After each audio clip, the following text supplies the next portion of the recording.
Se você tivesse que citar as 3 coisas mais inúteis do Brasil, o que você responderia? No meu top 3, eu colocaria 1. Ministério da Cultura, 2. Cartório e 3. O Exército Brasileiro. Só que o problema é que o Exército Brasileiro não é somente inútil, mas também muito caro. Fica comigo até o final desse vídeo, que é sobre isso que a gente vai falar hoje, e eu não sou obrigada a passar raiva sozinha. E se você é como eu, que odeia pagar impostos, que ama o capitalismo opressor, ama uma opressão, eu convido você a se inscrever aqui nesse canal. Eu quero começar aqui esse vídeo com uma cena que me chamou muita atenção, uma cena aqui do Exército Brasileiro na tragédia do Rio Grande do Sul. Veja aqui, ó, os mamadores de teta, aqui um passando a garrafinha de água pro outro. Aí me pergunto, por que não coloca o caminhão perto, né? Precisa de tudo isso de gente pra repassar o negócio. Sério, quantos mamadores de teta existem nesse vídeo? Eu contei 11, mas só de saber que existem muitos, nossa, já me dá um desgosto. O ponto, tem até uma matéria aqui da Economist que fala que o Brasil, ele tem o 15º maior exército do mundo. E aí eles investigam por que, né, tem esse exército gigantesco, custoso. Eu já vou chegar aqui nos custos, nos privilégios, mas eles investigam por que tem um exército desse tamanho se não participa de guerras. Aqui fala inclusive que o Brasil, ele gasta mais com defesa do que Israel, o que não faz sentido, visto que o último ataque, a última vez que uma grande cidade brasileira foi atacada foi em 1711. Todas essas referências de artigos, estudos que eu menciono no vídeo, eu coloco aqui na descrição. Já confere se você já se inscreveu no canal, porque para eu fazer esse roteiro eu pesquiso bastante. Eu não tiro essas coisas da minha cabeça, acordei e vou falar. Não, existem as fontes, as referências que eu coloco aqui na descrição. Ao considerar a inutilidade do exército brasileiro, podemos ver alguns exemplos de países que não possuem forças armadas, como por exemplo a Costa Rica. Então, a Costa Rica aboliu o seu exército em 1949 e desde então se concentra no desenvolvimento e na segurança interna. Outro exemplo é o Panamá, que não tem forças armadas desde 1990, após a invasão dos Estados Unidos para derrubar o regime de Manuel Noriega. Então, o Panamá mantém apenas forças de segurança interna. Agora, falando aqui um pouco de custos, tem um relatório aqui, Instituto Internacional de Pesquisa para a Paz de Estocolmo. Ele publica anualmente um relatório detalhado sobre os gastos militares de países em todo o mundo. Desse relatório nós conseguimos extrair o total de gastos militares em dólares, a variação percentual desses gastos em relação ao ano anterior e os gastos militares como um percentual do PIB de cada país. Aqui está ordenado por gastos. O Brasil ocupa aqui,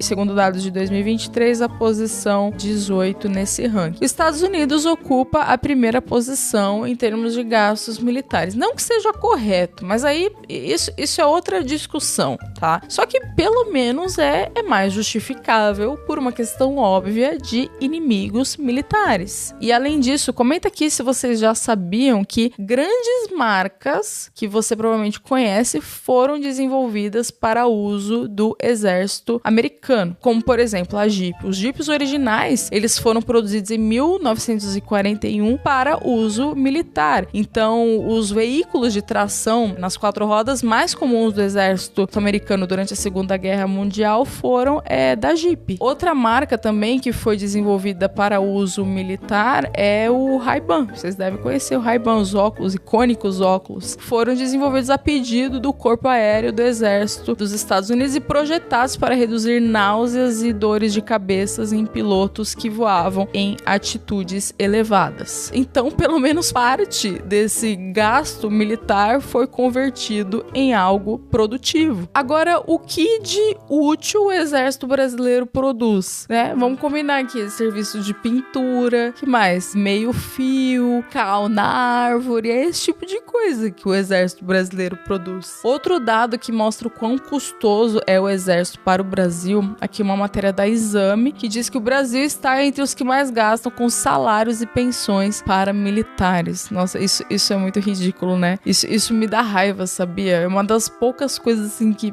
me dá raiva, porque muita coisa a gente fica com raiva no Brasil, mas parte eu acho que eu já fui meio que me anestesiando, mas isso aqui me dá muita raiva. Então o Brasil, na comparação com os países que integram a OTAN, está entre as 3 nações que proporcionalmente mais gastam com salários e pensões para militares. Falando de pensões e salários para militares, nós entramos no festival de privilégios que o exército brasileiro desfruta. A começar, temos uma lei para isso, né? A lei aqui número 1711 de 28 de outubro de 1952, que fala sobre o plano de assistência ao funcionário e sua família. Não tem como defender isso, né? Quer dizer, nasce filho e você recebe uma mamatinha do governo sem fazer nada, só por ter nascido. Nossa, isso é uma distorção bizarra. Você recebe sem produzir nada de útil para a sociedade. Um ponto que me intriga nessa história de exército brasileiro é que até alguns anos atrás, quem defendia o exército era a direita, né? Pessoas que se consideravam de direita. Hoje, quem defende, até nesses vídeos do Rio Grande do Sul, quem defende é a esquerda. Isso só mostra a incapacidade do brasileiro de analisar as coisas de forma objetiva. Entenda que o exército brasileiro é uma instituição cara e inútil. É um lixo. E assim, isso seja em qualquer governo. Não tem como você defender uma merda dessa. Não tem como defender um custo absurdo desse, sendo que o Brasil nem tem inimigos militares. Aqui expondo um pouco mais esse festival de privilégios, né? Essa mamata. Olha só, matéria de 2022, falando que 73 mil pensionistas, filhas solteiras da União, mamadoras de teta, receberam 5,6 bilhões só em 2022. E que as pensões dos últimos 30 anos somam 134 bilhões de reais, né? E aí, no caso, grupo de pensionistas de servidores civis, há também filhas e irmãs casadas, viúvas e divorciadas e até netas solteiras. Cara, gente, é muito absurdo, assim. Como uma pessoa vive de boa recebendo isso? Isso é você receber um dinheiro sem devolver nada pro mundo. A história ainda fica mais bizarra quando envolve a discussão.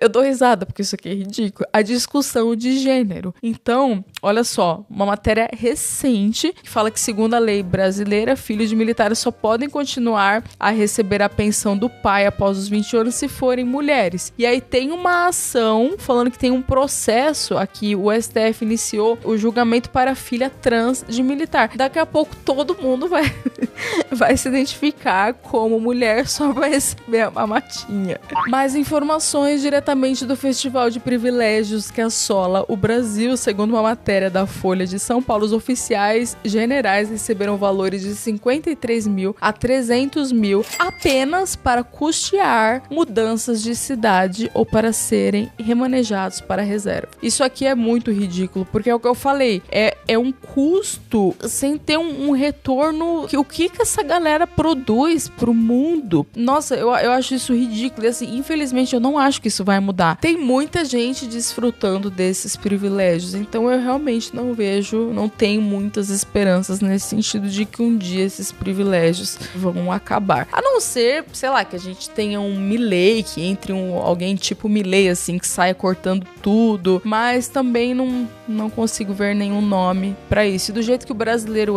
vai falar que, não, é muito exagerado, tem que ser aos poucos, enfim. Gente, eu não tenho muita esperança. O que você acha a respeito disso? Você acha que essa situação, que esse festival de privilégios, ele pode acabar no Brasil? Deixa seu comentário aqui. E se você ficou comigo até o final, comenta um eu fiquei, que eu vou ficar super feliz de saber que você me acompanhou até agora. Muito obrigada por assistirem, pessoal, e até a próxima.